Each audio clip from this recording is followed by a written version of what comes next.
जनहित से जुड़े समस्याओं पर होंगे सवाल, हर मुद्दों पर होगी खुलकर बात, जब बैठेंगे आमने सामने। लोकतंत्र में सभी की भूमिका अलग अलग होती है। हर जगह जनप्रतिनिधि होते हैं, चाहे देश चलाने की बात हो, राज्य चलाने की बात हो, शहर चलाने की बात हो या गांव चलाने की बात हो।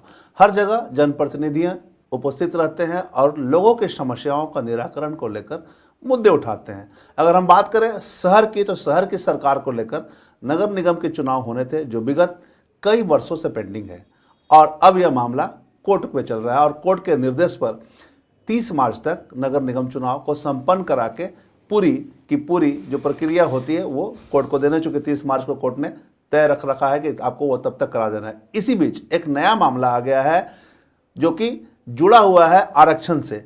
धनबाद में मेयर पद को लेकर, आरक्षण को लेकर शांतु चंद्रा जी, जो कि एक समाजसेवी हैं, उन्होंने याचिका दायर की है कोर्ट में और उन्होंने याचिका में कहा है कि यहाँ पर जो धनबाद में मेयर पद का चुनाव होने चाहिए वो SC और कोटा से होना चाहिए। आज हमारे सामने स्टूडियो में शांतु चंद्रा जी मौजूद हैं। आमने सामने में सीधे उन्हीं से हम जुड़ते हैं और जानते हैं कि किस तरह से उन्होंने याचिका दायर की थी और अभी आगे क्या कुछ अड़चनें आ रही है और किस प्रकार की उनकी बातें रखी जा रही है। बहुत बहुत स्वागत है आपका शांतु चंद्रा जी हमारे आमने सामने कार्यक्रम में। धन्यवाद धीरेन्द्र जी। सबसे पहले मैं तो मिरर मीडिया का धन्यवाद करता हूं, जिन्होंने दलित, शोषित, वंचित, पीड़ित और निर्धन जो समाज है उसकी आवाज़ बनने का कार्य किया, उसे झारखंड में अपनी आवाज़ देने का कार्य किया। आपने याचिका दायर किया है कि इस बार जो मेयर पद का चुनाव होना चाहिए वो आरक्षण के तहत होना चाहिए, तो क्या सोचकर आपने याचिका दायर किया, क्या दिमाग में आपका आया कि आपने इसकी पहल की? देखिए, ये याचिका जो दायर की मैंने अपने तरफ से नहीं की। ये याचिका जो दायर करने का मुझे जो अधिकार दिया है वो सरकार ने खुद दिया, क्योंकि आपको मालूम होना चाहिए 2022 में जब रोटेशन के सिद्धांत पर यही सरकार, इनकी पिछली सरकार जो थी, रोटेशन के सिद्धांत पर जब इलेक्शन करने की प्रक्रिया में आई थी, तो उन्होंने रांची को SC के लिए रिजर्व किया था। ये रोटेशन की प्रक्रिया है जो म्युनिसिपल एक्ट में रोटेशन, जो पूरे देश में इसी सिद्धांत पर इलेक्शंस होते हैं। तो पर रांची जो है माने अनुसूचित जनजाति वर्ग का जनबहुल क्षेत्र है, आपको पता होना चाहिए, जो वो रांची पूरा जिला है।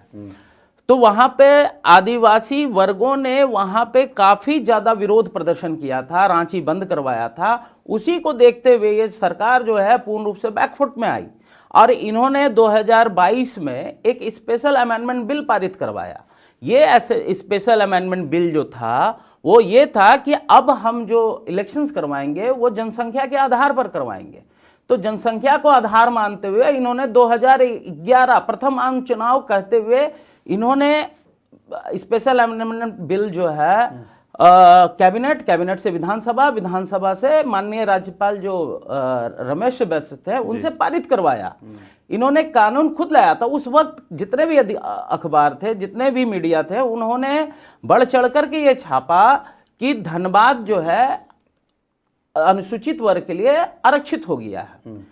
अब उसी को आधार मानते हुए जितने भी अनुसूचित वर्ग जो धनबाद में निवास करते थे उनको ये बात लगा कि सरकार जो है उनके हक और अधिकार में एक फैसला लेके आई है, क्योंकि आपको मालूम होना चाहिए ये वही धनबाद है जो 1954 से जब इसका गठन हुआ, 1954 के बाद से ना कोई दलित प्रतिनिधित्व किसी सांसद में दलित ने किया, ना कोई विधायक दलित रहा, ना महापौर दलित रहा और ना ही जिला परिषद का अध्यक्ष दलित रहा।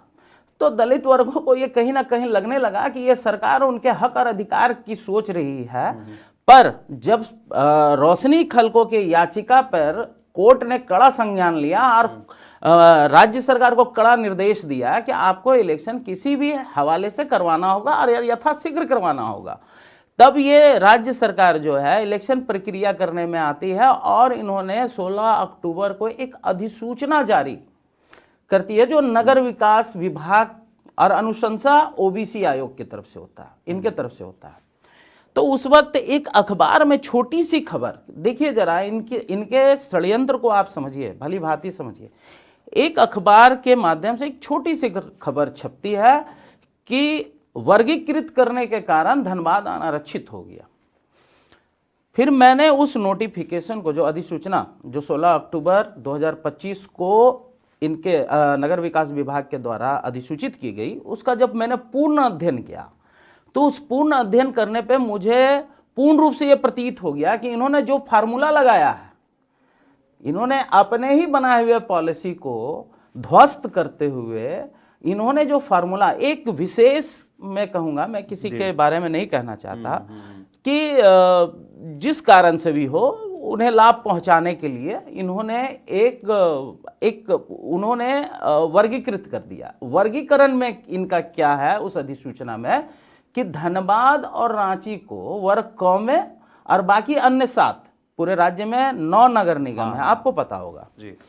तो धनबाद और रांची को ये एक ग्रुप में रखते हैं, बाकी 7 को अन्य करते हैं। जब ये आरक्षण का प्रतिशत निकालते हैं तो उस आरक्षण प्रतिशत निकालने में सम्मिलित रूप से 9 नगर निगम को जोड़ते हैं और वो हमारा प्रतिशत निकालते हैं।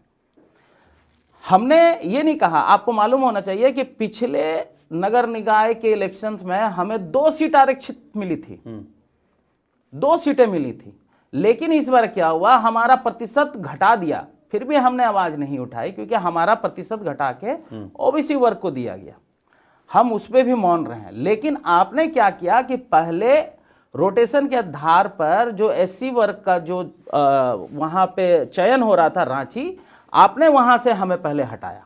फिर दूसरा जो बड़ा महानगर है झारखंड का, वो धनबाद, फिर आपने कहा कि अब इन्हें यहां से भी हटाओ। तो उस आधार पे जो ये वर्गीकृत करने के कारण क्या हुआ है कि सुप्रीम कोर्ट का गाइडलाइन है कि आपको जो आरक्षण की अधिसीमा वह 50% के अधीन रखना है। तो ये कहते हैं कि एक ग्रुप में धनबाद और रांची, लेकिन ये झारखंड है, यहां सर्वप्रथम हमको एसटी को रिजर्वेशन देना है। तो एसटी को 50% के अधीन रिजर्वेशन देके आप धनबाद को हटा दे रहे, किक आउट कर दे रहे हैं, उन्हें बाहर कर दे रहे हैं आरक्षण ये से। और फिर आप क्या कर रहे हैं, दूसरे वर्ग में जब आप प्रवेश करते हैं तो गिरिडीह, जो कुल आबादी वहां केवल 30,000 है अनुसूचित वर्ग का, 26,000 कुछ है, आप उसे पुनः आरक्षण दे रहे हैं क्योंकि पिछले इलेक्शन में यही गिरिडीह जिला था जिसे नगर निकाय में आरक्षण प्राप्त हुआ था, आपको मालूम होना चाहिए। तो धनबाद में पहली बार धनबाद को इन्हीं के बनाए हुए पॉलिसी के आधार पर रिजर्वेशन मिल रहा था। अब इन्होंने ही एक षड्यंत्र करके इन्होंने धनबाद को फिर से बाहर कर। मतलब आपका कहना है कि ये राज्य सरकार की पूरी तरह से जितने भी गतिविधि है उसमें हाथ है, जिसके चलते ये समस्या हो रही है। निश्चित रूप से मैं ये कहूँगा कि माननीय मुख्यमंत्री तक मैं आपके माध्यम से एक संदेश पहुंचाना चाहता हूं। इन्होंने संविधान दिवस के शुभ अवसर पर इस देश के संविधान को ग्रंथ की परिभाषा से परिभाषित किया था। तो ये माननीय मुख्यमंत्री के, मैं आपको दावे के साथ कहता हूं, ये माननीय मुख्यमंत्री के संज्ञान में निश्चित रूप से नहीं होगा। इनके कुछ सिपह सलार हैं जिनकी ये मंशा है कि क्योंकि मैंने तो आपको कहा कि हम निर्धन है, निर्बल है, शोषित है, पीड़ित है, उपेक्षित है और उपासित हैं। तो इन्हें ये विशेष रूप से पता है कि ये वर्ग जो है आवाज उठाने में नहीं रहता है, ये वर्ग जो है बड़ा शांत और शालीन वर्ग है, इसकी आवाज को बहुत ही इजी तरीके से जो है दबाया जा सकता है। तो हमें दबाने का प्रयास नहीं, लेकिन अब तो ये मामला कोर्ट में आ चुका है, अब कोर्ट के आदेश पर ही सभी कार्य हो रहे हैं। तो ऐसे में क्या लग रहा है आपको कि यहाँ भी कुछ कोर्ट को बरगलाने का काम किया जाएगा? देखिए, मैं ऐसा नहीं कह सकता क्योंकि आपको पता होना चाहिए कि जब हमने ये याचिका कोर्ट में दायर की थी, उस दिन इनके जो वकील आए थे उन्होंने बरगलाने का प्रयास किया था, लेकिन माननीय उच्च न्यायाधीश ने इस बात को संज्ञान में लेते हुए हमारी बातों को समझा। क्योंकि संविधान में जो म्युनिसिपल एक्ट में आर्टिकल है 243Q बोलता है कि हम इसमें 3 ही वर्ग हैं, नगर निगम, नगर परिषद और नगर पंचायत, इसके अलावा कोई वर्ग नहीं है। लेकिन ये क्या कर रहे हैं कि हमें आरक्षण से प्रभावित करने के लिए ये नगर निगम वर्ग क और नगर निगम वर्ग ख, लेकिन जब प्रतिशत निकालते हैं कि किसको कितना भागीदारी मिलेगा तो ये सम्मिलित रूप से 9 नगर निगम को जोड़ते हैं। नहीं, तो जैसा आप ये मुद्दा उठा रहे हैं, आपने याचिका भी दायर किया है आरक्षण को लेकर, वहीं अगर हम बात करें जनरल कैटेगरी वालों को, तब तो जनरल कैटेगरी वाले भी कल को कोर्ट के शरण में जाएंगे, वो बोलेंगे नहीं हम लोगों को भी मिलना चाहिए, तब तो ये मामला और पेचीदा होता जाएगा। नहीं, निश्चित रूप से आपका कहना जायज़ है कि जनरल कैटेगरी, लेकिन आरक्षण पॉलिसी क्या कहती है, इस देश का संविधान और कानून क्या कहता है? इस देश का संविधान कहता है कि पहले हम अनुसूचित वर्ग को रिजर्वेशन देंगे सर्वप्रथम, क्योंकि कहीं भी जो प्रक्रिया होती है किसी भी जब जहां पे रिजर्वेशन पॉलिसी करने का, तो उस लेकिन यहाँ झारखंड में क्या है, ये उल्टा है। यहाँ सर्वप्रथम एसटी वर्ग को आरक्षण दिया जाता है, उसके बाद अनुसूचित वर्ग को आता है। तो जब आप इस संवैधानिक प्रक्रिया में रिजर्वेशन पॉलिसी को जब आप फॉलो करते हैं, तो हमने तो रांची और आदित्यपुर जहां पे इनकी जनसंख्या सर्वाधिक है अनुसूचित जनजाति वर्ग का, उनको तो पहले हम रिजर्वेशन दे दिए, फिर हम आएंगे प्रवेश करेंगे एससी वर्ग में, अनुसूचित जाति वर्ग में। तो अनुसूचित जाति वर्ग में धनबाद पूरे राज्य का सर्वाधिक, ये 2011 कास्ट सेंसस को मान रहे हैं। 2011 कास्ट सेंसस के आधार पर धनबाद जो है सर्वाधिक अनुसूचित जाति वर्ग का है। तो जब हम एसटी को रिजर्वेशन देने के बाद प्रवेश करेंगे हम एससी वर्ग में, तो एससी यहां हम सर्वाधिक है, क्योंकि ये इन्हीं का बनाया हुआ नियम है, ये किसी मेरा नहीं है, ये मेरा खुद का याचिका नहीं है कि आप गलत कर रहे हैं, ये तो इन्होंने ही, लेकिन इन्होंने क्या किया, आगे चल के एक डिजाइन पॉलिसी क्रिएट किया। लेकिन जैसा आप बता रहे हैं कि इन्हीं का बनाया हुआ है, तो ये तो सभी जिलों के लिए मान्य होगा, केवल 2 जिलों के लिए मान्य नहीं होगा, चाहे रांची या धनबाद की अगर हम बात करें तो ये तो जितने भी 9 जिला में नगर निगम चुनाव है सभी जिलों के लिए मान्य होना चाहिए। जी निश्चित रूप से, वही तो मैं कह रहा हूं कि 9 जिलों को एक साथ ना आप देखेंगे, फिर वर्गीकृत करने का क्या यहाँ परिभाषा है आपका? तो जब 9 जिलों को आप एक साथ देखेंगे तब तो वैसे में संख्या हो जाएगी, जिसकी जैसी संख्या होगी उसके अनुसार लोगों को बांटा जाएगा। निश्चित। तब ऐसा कंडीशन में तब तो अगर आप देखें कैटेगराइजेशन हो जाता है, तो हो सकता है संख्या ज़्यादा ओबीसी का हो जाए, संख्या ज़्यादा जनरल का हो जाए, तो फिर तो आपका याचिका तो ऐसे ही पड़ा रह जाएगा। धीरेन्द्र जी, मैंने आप मेरी बातों को थोड़ा आप गौर से समझिए, मैं क्या कह रहा हूँ। मैं कह रहा हूँ आरक्षण पॉलिसी की बात कर रहा हूँ। आप किसी भी प्रक्रिया को पूरी करने के लिए आरक्षण पॉलिसी को देखते हैं, उसे इम्प्लीमेंट करते हैं। तो जब आरक्षण देने की आप पहले सीटों को आरक्षित करते हैं, फिर सामान्य अनरिजर्व सीट आप करते हैं। तो जब आप सीट रिजर्व करते हैं तो सबसे पहले हमने रांची को रिजर्व कर दिया, आदित्यपुर को रिजर्व कर दिया, फिर आप धनबाद को रिजर्व कर रहे हैं।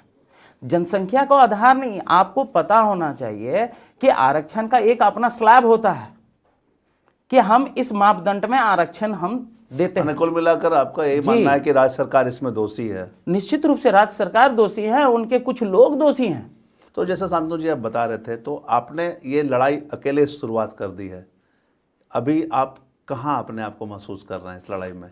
आपने इस लड़ाई को अकेले करने की बात कही है, तो मैं आपको बता दूं कि ये वही धनबाद है जहां दिसुम गुरु की कर्म भूमि है, और उन्होंने ये अपने लोगों की, जो वंचितों की लड़ाई लड़ने का, वो अकेले ही चले थे और यहीं से उनका कारवां चलता गया। तो मैं ये लड़ाई जो लड़ रहा हूँ निजी स्वार्थ के लिए नहीं लड़ रहा हूँ, मैं उन वंचितों के लिए लड़ाई लड़ रहा हूँ जो सही में हकदार हैं इस आरक्षण का, उन्हें भी मौका मिलना चाहिए प्रतिनिधित्व का, मैं उनकी लड़ाई लड़ रहा हूँ। अब तो मैं चल पड़ा हूँ, देखिएगा कारवां बनता चला जाएगा। तो जैसे आप शुरुआत किए हैं, तो अपने आप को आप मेयर पद के दावेदार के रूप में प्रेजेंट कर चुके हैं? जी, मैं निश्चित रूप से 2022 के नोटिफिकेशन के आधार पर मैं मेयर पद का दावेदार था, पर मैं अभी जो हूँ वर्तमान परिस्थिति में, अगर ये सरकार इस असंवैधानिक तरीके से इलेक्शन को कराती है, असंवैधानिक तरीके से, मैं पुनः आपको कहता हूं, असंवैधानिक तरीके से इस इलेक्शन को कराती है, तो मैं, हो सकता है कि ये दलित वर्ग अपनी अहम भूमिका निभाएगा।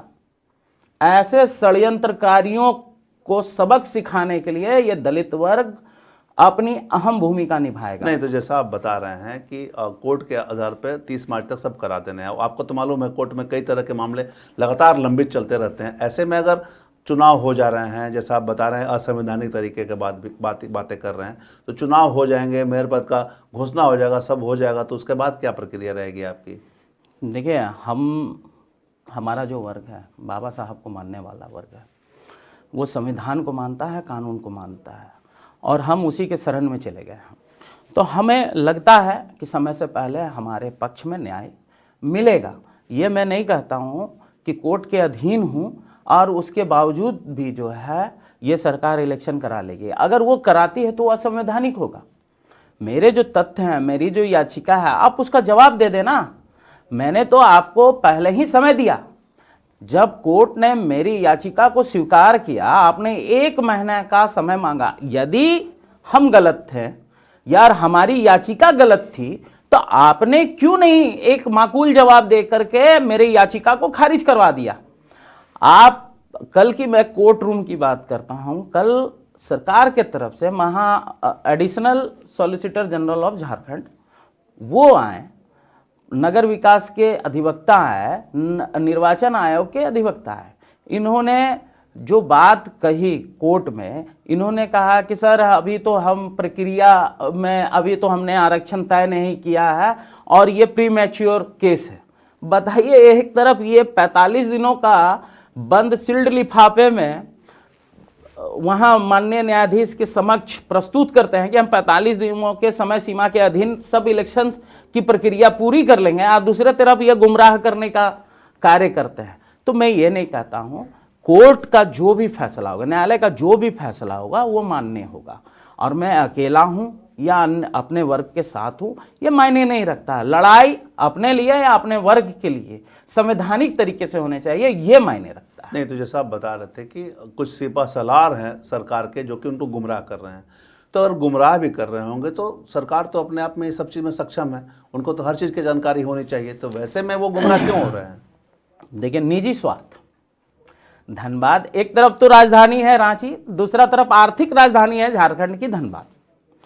तो मैंने तो आपको पहले ही कहा कि ये इन्होंने जो कार्य किया, स्कूल के क्लासरूम में बैठे हुए उस मासूम से बच्चे को, जैसा कि क्लासरूम में होता है कि कान पकड़ के उठा के पीछे की सीट पे ढकेल दिया जाता है, तो इन्हें लगता है ये तो आर्थिक राजधानी है।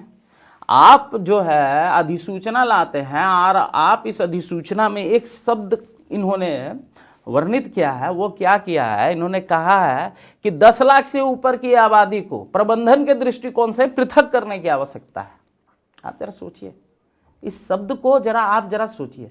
10 लाख से ऊपर की आबादी को प्रबंधन के दृष्टिकोण से पृथक करने की आवश्यकता है। मतलब कि 10 लाख के ऊपर की आबादी में अगर दलित वर्ग प्रतिनिधित्व करता है तो वो उस काबिल नहीं है कि वो प्रबंधन को सही तरीके से चला पाएगा। अरे भैया, अगर आप पृथक कर रहे हैं तो आप वार्ड का निर्माण करें, आप नगर आयुक्त की नियुक्ति करें, आप सहायक नगर आयुक्त की नियुक्ति करें। आप पृथक कर रहे हैं और उसका सीधा जो दुष्प्रभाव पड़ रहा है वो किस पे पड़ रहा है? वो पड़ रहा है अनुसूचित जाति वर्ग पे, जिसे प्रतिनिधित्व मिल रहा था। ये इनका कैबिनेट फैसला है 2022 स्पेशल अमेंडमेंट बिल का, और इसी फैसले को इन्होंने एग्जीक्यूटिव बॉडी ऑर्डर, वो अधिनियम है 2012 जो अधिनियम है, इन्होंने उसमें अमेंड किया है। और उसके बाद इन्होंने क्या किया, एक कैबिनेट का फैसला लाके इसे डिजाइन कर दिया वर्क और वर्क। आपने 2011 प्रथम आम चुनाव मानते हुए इनकी अधिसूचना में है, तो इससे पूर्व के 2 इलेक्शन जो है उसमें वर्गीकरण क्यों नहीं हुआ था? वर्तमान में ऐसी क्या आवश्यकता पड़ गई आपको वर्गीकृत करने का? मैं यह सीधा सवाल पूछता हूं, आप बताएं। आपको मैं कह रहा हूं, मेरे पास जो तथ्य है, मेरे पास जो साक्ष्य है, वो सीधा और सीधा अनुसूचित जाति वर्ग को इन्हें लगा कि वो कैसे प्रतिनिधित्व कर लेंगे धनबाद का। नहीं, सही बोला आपने। हम एक चीज़ और समझना चाहेंगे, जैसा आपने मुद्दा उठाया है मेयर पद के लिए आरक्षण की मांग को लेकर, वहीं अगर हम इससे इतर बात करें तो वार्ड पार्षदों के भी चुनाव होने हैं, उसमें भी लोगों ने मुद्दे उठा रखे हैं। महिला होना चाहिए, पुरुष सीट होना चाहिए, तब तो ये लगातार मुद्दे उठते ही जाएंगे, ये कभी इसका समाप्ति हो ही नहीं सकता है। इतना कंट्रोवर्सी फैला दिया गया है इस इलेक्शन से। नगर निगम का आपको पता होगा कि 4 साल से कोर्ट पड़ी रही इस राज्य सरकार के पास। इलेक्शन कराएं, शहर की सरकार बनाएं, इससे जो है शहर में रहने वाली जनता प्रभावित हो रहा है। आप समझिए बात को। अभी तो वर्तमान परिस्थिति यह है धीरेन्द्र जी, जो हमारी बेसिक नीड्स है, सड़क, नाली, बिजली, पानी, इसी को हम अपना जो है मानते हैं कि हमने जो है उपलब्धि हासिल कर ली। ठीक है, इसी को हम लोग डेवलपमेंट मानते हैं। बेसिक नीड्स पे ही अटकी हुई है जनता। बात समझिए। अभी तो मैं आपको एक बात बता दूं, जो वार्ड का जो इन्होंने जो अपने वार्ड की बात कही, आपको मैं एक बात बोलूंगा तो आप बड़ा भौचक्के रह जाएंगे, आप जरा सोचने पे भी विवश हो जाएंगे। इन्होंने जो ट्रिपल टेस्ट कराया वो 2024 दिसंबर तक अपनी रिपोर्ट को डोर टू डोर सर्वे करके, इनका ओबीसी आयोग का जो रिपोर्ट है उसमें ये इन्होंने दिया है, हमने डोर टू डोर सर्वे कराया। आप जरा सोचिए, ये इलेक्शन 2011 सेंसेक्स के आधार पे हो रहा था। उस 2011 सेंसेक्स पे आप किस वर्ग को ले रहे हैं? सामान्य वर्ग को, अनुसूचित वर्ग को, अनुसूचित जनजाति वर्ग को। और ओबीसी वर्ग का जो आप सर्वे करा रहे हैं वो लेटेस्ट करा रहे हैं, करंट करा रहे हैं। माने हमारा जो आंकड़ा आप प्रस्तुत कर रहे हैं वो 14 वर्ष पूर्व का, 14 साल पहले का आंकड़ा कर रहे हैं। उस आधार पर आप मान लीजिए कि पूरा का पूरा इलेक्शन ही कंट्रोवर्सी है। अगर इसमें एक शुद्ध याचिका फिर से दायर हो जाए कि यहाँ पे समानता को देखते हुए एक समान इलेक्शन नहीं कराए जा रहे हैं, तो ये मामला फिर फंसेगा। लेकिन मैं ऐसा नहीं चाहता, क्योंकि इससे प्रभावित हो रही है। नहीं, लेकिन आपने जो याचिका डाला है वो तो हो सकता है मामला फंसे। अगर कुछ निर्णय नहीं आते हैं तो हो सकता है मामला फंसे। तो दोषी कौन? दूसरी तो आप सरकार को ही बता रहे हैं। निश्चित दूसरा बात, जैसा आपने आरक्षण की बात कही, हो सकता है दूसरे लोग जैसा आप बता रहे हैं शुद्ध याचिका डाले तो और मामला पेचीदा हो जाए। बिल्कुल, निश्चित रूप से। तब तो फिर विकास होंगे ही नहीं। निश्चित रूप से विकास की बात नहीं है। तो इससे पहले तो ये सरकार का दायित्व तो बनता है ना कि वो निष्पक्ष इलेक्शन कराए। ये तो दायित्व तो सरकार का है कि वो निष्पक्ष इलेक्शन कराए। ऐसा आप ना करके आप पूरा का पूरा पेचीदा कर दे रहे हैं। वर्ग क, वर्ग ख, ये हमें कख ग पढ़ाने के लिए बढ़ रहा है। अब आप बताइए, ये तो दायित्व तो सरकार का है। ये सरकार समझे ना कि इलेक्शन का मामला फंस सकता है। सरकार अगर चाह रही है कि मामला फंसे, लंबा खिंचा है, तब तो उसकी मंशा पूरी हो रही है। तो ऐसी सरकार को जनता संज्ञान में ले, ऐसी सरकार को जनता संज्ञान में ले। मैं तो कह रहा हूँ, जो सूबे के मुखिया हैं माननीय हेमंत सोरेन जी, अगर मैं उन्हें व्यक्तिगत रूप से जब आकलन करता हूँ तो निश्चित रूप से वो एक अच्छे व्यक्ति हैं। और मुझे लगता है कहीं ना कहीं उनके संज्ञान में ये सारी बातें वस्तु स्थिति नहीं है। नहीं, लेकिन मुखिया पूरा राज्य चला रहा है तो कैसे संज्ञान है मामले? एक तरफ आप उन्हें बोल रहे हैं अच्छे व्यक्ति है, दूसरी तरफ ये मामले फंसते जा रहे हैं और मजबूरी में आपको याचिका दायर करने पड़ रहे हैं। तो कहीं ना कहीं ये तो कैटेगराइजेशन करना टफ हो जाएगा लोगों के लिए। क्या सही में अच्छे हैं या मामला जानबूझ के फंसाया जा रहा है? नहीं, ये तो मैं कह रहा हूँ कि जो राज्य सरकार है, ये एक राज्य सरकार की बात में बात करना, उसके अंतर्गत कई कैबिनेट मिनिस्टर्स आते हैं। ये तो उन्हें सोचना चाहिए था। मैं तो कह रहा हूँ कि ये संज्ञान में निश्चित रूप से नहीं होगा। अन्यथा जिस कर्म भूमि में बाबा की कर्म भूमि है, ये यहाँ ने महाजनी प्रथा के खिलाफ आवाज़ उठाई थी, इसलिए नहीं उठाई थी। इन्होंने उन वर्गों के लिए जो शोषित था, वंचित था, पीड़ित था, उस वर्ग के लिए आवाज़ उठाई थी। ये उनके पिता की कर्म भूमि है। तो मुझे ये ऐसा प्रतीत होता है कि कहीं ना कहीं उनके तरफ से ऐसे वर्ग को संरक्षण मिलना चाहिए। और हमें जो है स्पेशल प्रोटेक्शन और स्पेशल राइट्स, कॉन्स्टिट्यूशनल प्रोटेक्शन, आपका कहने का मतलब है कि ये आरक्षण होना चाहिए, जनरल को नहीं मिलना चाहिए। नहीं, ये जनरल की बात नहीं कर रहा हूं मैं आपसे कह रहा हूं कि ये यहाँ पे जो आरक्षण पॉलिसी है, जो संविधान कहता है कि सामान्य वर्ग को मिलना चाहिए। तो भैया मैंने तो कहा कि 1954 से जो इस जिले का गठन हुआ, वहाँ हमने केवल वोटर बनने का काम किया। हमने लोगों को संसद पहुँचाया, विधानसभा पहुँचाया, नगर निगम महापौर बनाया, जिला परिषद अध्यक्ष बनाया। तो क्यों नहीं वो जन सामान्य वर्ग भी हमारा सम्मान करे? और आपको पता होना चाहिए कि 24 तारीख से ये कोर्ट बंद हो रहा है, उच्च न्यायालय हमारा बंद हो रहा है। विंटर वेकेशन जो है, शीत ऋतु का जो छुट्टी हो रही है वो हो रही है। और कोर्ट पुनः जो है 5 तारीख से खुल रहा है। तो आप जरा सोचिए, मुझे डेट मिला 7 तारीख। तो माननीय उच्च न्यायाधीश की पीठ ने और उच्च न्यायालय ने इसे गंभीरता से लेते हुए मुझे शीघ्र समय दिया, क्योंकि यही राज्य सरकार 1 महीने का समय सीमा मांगती है और फिर कहती है कि भैया ये तो प्रीमेच्योर कैसे है, हमने तो आरक्षण अभी निर्धारित ही नहीं किया कि किस निगम को किस वर्ग के लिए आरक्षित किया जा रहा है। तो कोर्ट ने मामले को गंभीरता से लिया। मुझे पूरा विश्वास है कि हम जीतेंगे। तो जैसे मान लीजिए 7 जनवरी का डेट है, तो 7 जनवरी तक आप इंतजार करेंगे, उसके बाद कोर्ट का निर्णय क्या आता है, उसके बाद क्या कुछ प्लान रहेगा? सम्मान करेंगे, सम्मान करेंगे। हम कोर्ट का सम्मान करेंगे, निश्चित रूप से सम्मान करेंगे। तो कोर्ट कोर्ट अगर मान लीजिए फैसला सुना दे रही है कि नहीं जनरली होगा, ओबीसी होगा, सम्मान करेंगे। और आपने जो याचिका रखी वो बातें नहीं मानी जाएगी, तो भी आप सम्मान करेंगे? मैंने आपको कहा कि इस देश में रहने वाला हर एक व्यक्ति, उसका दायित्व और फर्ज बनता है कि वो संविधान का सम्मान करे। उच्च न्यायालय सर्वोच्च तब तो आपकी लड़ाई फिर वहीं के वहीं जहाँ से शुरुआत की थी आपने। कोर्ट ये निर्णय ले रहा है ना कि मेरी याचिका गलत है, ये राज्य सरकार को अधिकार है। 2022 में जो मैसेज आया था, धीरेन्द्र जी आप मीडिया से जुड़े हुए धनबाद के हैं, आपको पता है, आपको पूरा अनुभव है। उसी आधार पर जनरल वर्ग ने यहाँ प्रयास करना छोड़ दिया था कि ये सीट अनारक्षित नहीं होगा, आरक्षित हो चुका है अनुसूचित जाति वर्ग के लिए। पर बैकडोर एंट्री होता है, डिजाइन पॉलिसी बनती है और हमें जो है बांट दिया जाता है। कुल मिलाकर मतलब राज्य सरकार की मंशा पे सवाल खड़े हो रहे हैं। निश्चित रूप से, और इसका पटाक्षेप होना चाहिए। बिल्कुल, तभी आप जैसे लोग जो हैं संतुष्ट होंगे, हमारे वर्ग के लोग संतुष्ट। हाँ, मतलब आप जिसके लिए लड़ाई लड़ रहे हैं, आप जिसके लिए आगे आए हैं, उसमें संतुष्टि मिलेगी। मैं भी चाहूँगा कि आप उनकी आवाज़ बने। मैं आपसे निवेदन करता हूँ, मिरर मीडिया से निवेदन करता हूँ, इस राज्य में रहने वाले तमाम जनता से निवेदन करता हूँ कि उनकी आवाज़ बनिए।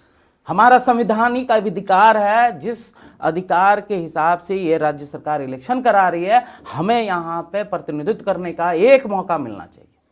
चलिए, अच्छा ये बताइए, चलिए सब चीज़ सही हो गए, कोर्ट आपके फैसले के अनुसार ही काम करेगी, निर्णय आपका अच्छा हो जाएगा, तो फिर जब आप भावी प्रत्याशी के रूप में आएंगे तो क्या कुछ प्लान आपने सोच रखा है? देखिए, मैंने तो आपको कहा कि यहाँ पे सिर्फ बेसिक नीड्स को जो है उसी को हम जो है मानते हैं कि डेवलपमेंट है। ठीक है, मैंने हमारे यहाँ सड़क बन गई, नाली बन गई, बिजली आ गया, घर में पानी आ गया, तो हम मान लिए कि हमारा जो डेवलपमेंट हो गया, शहर का जो है डेवलपमेंट हो गया। मैं इससे हटकर कार्य करूँगा।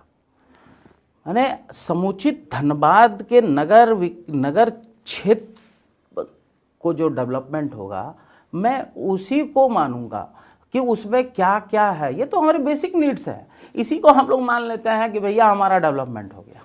ऐसा नहीं है। तो मैं प्लान करूँगा कहाँ कहाँ किस चीज़ की कमी है और इसे एक मॉडल टाउन सिटी बनाने में क्या क्या किया जा सकता है। तो ये जो है एग्जाम्पल कैरी किया जाता है, देखा जाता है कि क्यों नहीं बेंगलोर, दिल्ली, मुंबई में जो सुविधाएं वो धनबाद में हो। आपको पता होना चाहिए ये जो है झारखंड की आर्थिक राजधानी है और कहीं ना कहीं इस पूरे देश का एक रेवेन्यू जो है इसी धनबाद से सरकार को, केंद्र सरकार को जाता है। चलिए, तो आमने सामने में हमारे साथ शांतनु चंद्रा जी थे। ये समाज सेवी हैं, लोगों की समस्याओं के लिए मुखर होकर 24/7 खड़े हो जाते हैं। अब इन्होंने याचिका दायर कर दी है कि भैया चुनाव अगर मेयर का धनबाद में होगा तो आरक्षण मिलना चाहिए। साथ ही इन्होंने अपने आप को समर्पित कर दिया है लोगों की सेवा करने के लिए और खुद भावी मेयर प्रत्याशी के रूप में हैं। अब कोर्ट के निर्णय का इंतजार है। इन्होंने स्पष्ट कहा कि कोर्ट का निर्णय जो भी होगा वो मान्य होगा, लेकिन राज्य सरकार की मंशा पर भी इन्होंने सवाल खड़े किए हैं। बहरहाल देखना होगा कोर्ट का निर्णय क्या होता है, क्या कुछ डिसीजन आते हैं। साथ ही इनके जो प्लान है धरातल पर, कई तरह के सपने इन्होंने सजा कर रखे हैं कि अगर इन्हें मौका मिलता है तो धनबाद को एक विकसित शहर के रूप में दिखाएंगे और उसे पूरा करेंगे। साथ ही लोगों की समस्याओं का त्वरित निराकरण भी करेंगे। आमने सामने के अगले एपिसोड में हम आपको फिर मिलाएंगे अगले शख्स से और जानेंगे जनहित से जुड़े समस्याओं और उसके समाधान के बारे में। तब तक के लिए बने रहे मिरर मीडिया के साथ। जनहित से जुड़े समस्याओं पर होंगे सवाल, हर मुद्दों पर होगी खुलकर बात। जब बैठेंगे आमने सामने,